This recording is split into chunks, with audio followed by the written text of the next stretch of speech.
How stem cells are harvested or taken. Stem cells can be harvested or taken from two sites. Number one is bone marrow.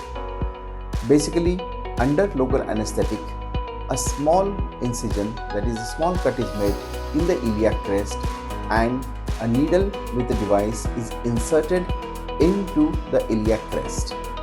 From that site, the bone marrow is aspirated slowly and the bone marrow is collected into a syringe. This bone marrow is then processed through stem cell synthesizer and stem cells are prepared. The second site is through fat aspiration. Mainly the fat around abdomen is aspirated using liposuction technique. This collected fat is isolated and separated from any other material. This isolated fat is then processed and mesenchymal stem cells are derived from it. These both types of stem cells are almost similar to each other.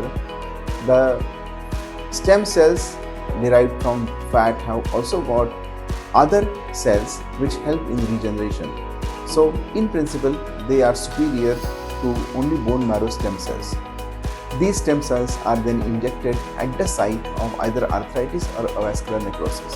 So stem cell preparation is a procedure which is painless and it is non-invasive. Thank you.